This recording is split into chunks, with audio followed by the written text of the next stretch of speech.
É assim que se chama em hebraico. E aí começa uma história como mito. Não me interessa a história como verdade, mas como mito. Essa história é assim, tal como Édipo, não é, que foi condenado a ser morto porque ele ia ser o rei, matando o pai e dormindo com a mãe, também Herodes condena todas as crianças à morte na altura dele, porque ele ia ser o novo rei. Não há nenhuma diferença. Basta ler um livro de Hamilton, que eu recomendo vivamente, que é o casamento entre a cultura grega que vinha com os romanos quando invadiu o Próximo Oriente, com o monoteísmo judaico. E a gente percebe duas coisas. Os gregos tinham já antropomorfizado Deus. Não é? A antropomorfização do divino é a questão grega por excelência. O monoteísmo era a questão judaica por excelência. Os romanos trazem a antropomorfização do divino assimilada pelo homem grego. Os judeus tinham o monoteísmo. O casamento de uma da coisa com a outra resultou no cristianismo. Não é? Bom. Mas isso também é uma parte pouco interessante, porque o que é interessante aí é que conta a história de Édipo. Ele, tal como Édipo, não é, vai substituir o pai, tem que ser morto por causa disso. Mas é salvo por quem? Por José, que convém não esquecer que José não era um carpinteiro. José era descendente direto da família de Abraão. Era um carpinteiro descendente direto da família de Abraão.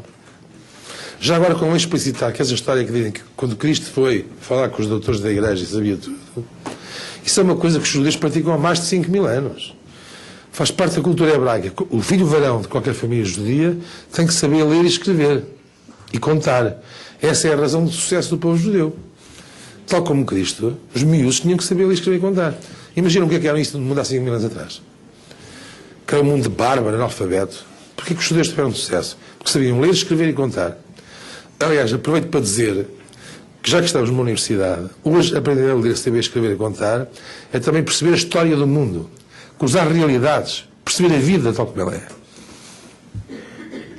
Mas então qual é o sucesso? Porquê que na Coreia, que são ateus, porquê que no Japão, herdeiros do budismo zen, que é apenas uma consequência do século XIII, de um pensamento que é um herdeiro do pensamento Veda, do Bhagavad Gita, não é? Porque vai buscar ao Bhagavad a ideia da transmigração das almas, não é? Sendo que a história de Buda é terrível, não é? Porque diz que aquilo que verdadeiramente soube viver é aquilo que se preparou para morrer de vez durante a vida. Porque a pior coisa que pode acontecer é continuarmos a transmigrar. Eu acho isso para mim incompatível com o ocidental. Antes de explicar a história do Segredo de Natal, eu tenho uma interpretação para aquela famosa coisa do Epaminondas, não é? Todos os cretenses são mentirosos. Não é? E essa é essa história, não é? Esse é o meu silogismo. Não é? Eu acho que isso é um equívoco, não é? Porque se todos os cretenses eram mentirosos, Epaminondas, também ele próprio seria um mentiroso quando escreveu esse famoso aforismo. Não é? O que é que ele queria dizer? Qual era o segredo do inconsciente dele? É que todos os cretenses, como todos os homens, são mortais. Ele queria apenas escapar à angústia da morte com a criação do seu famoso silogismo. Se ele dissesse que todos os cretenses são mortais, ele tinha que admitir a sua mortalidade. Esse famoso silogismo é apenas um equívoco sobre a angústia da morte. Voltando à história do Natal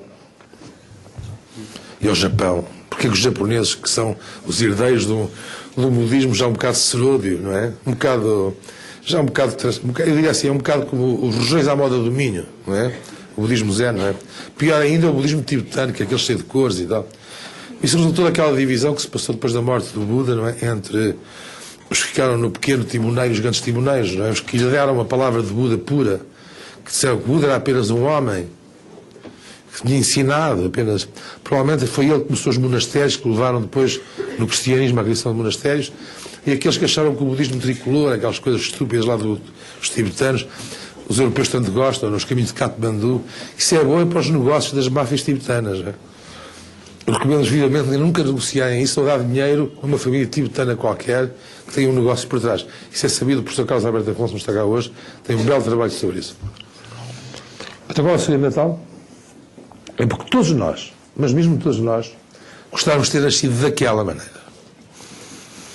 Todos nós gostaríamos que o nosso pai ou a nossa mãe tivessem olhado para nós quando nós nascemos como Leonardo foi olhado pela sua mãe. Todos nós, mesmo todos nós, teríamos a aspiração suprema, narcísica, do narcisismo de vida, de que o nosso nascimento tivesse sido para os nossos pais e, portanto, epulcou-se para toda a espécie. Um momento em que nos glorificássemos. Glória. Glória porque nasceu mais um ser humano. Quando eu fui médico no casão, médico militar, entenda-se, eu nunca tinha feito um parto.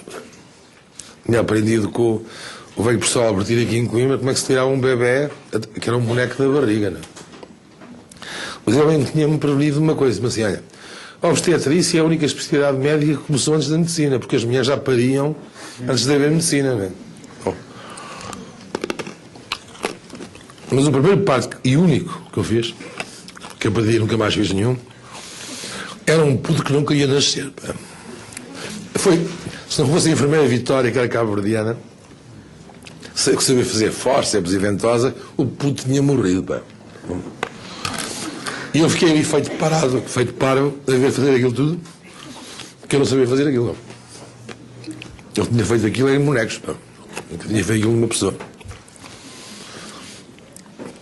Ora, o mais engraçado dessa história é que no fim, quando o bebê nasceu, eu ouvi uma canção cá fora. Eu vivia, o Casão faz parte de uma zona onde viviam duas populações, os Tchiuco e os Luena. E a canção era Tchiuco. E eu perguntei a tradução. O que é que estavam a cantar? Eram mulheres. E a canção era muito simples. Era uma canção de Natal. Era: bem-aventurado o dia que nasce esta criança, porque cada criança que nasce é a humanidade que continua. O segredo do Natal é nós termos a esperança, quando nascemos, os nossos pais olharam para nós com esta convicção profunda, básica e simples, de que nós éramos os seres mais importantes do mundo, porque nascemos deles. O segredo do Mané, que eu apenas me limitei a desenvolver, foi antes do acidente brutal que ele teve, em que lhe disseram um dia: não vale a pena, desliga a máquina. Ele está aqui hoje assim, porque foi olhado assim pela mãe dele. Muito obrigado.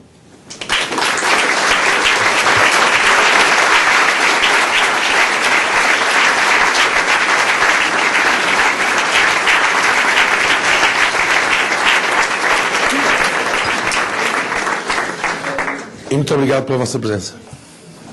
Ora, se quiserem pôr alguma pergunta. Antes de terminar, gostaríamos de oferecer um presente pela simpatia e pela disponibilidade. Gostaram? Muito. Então,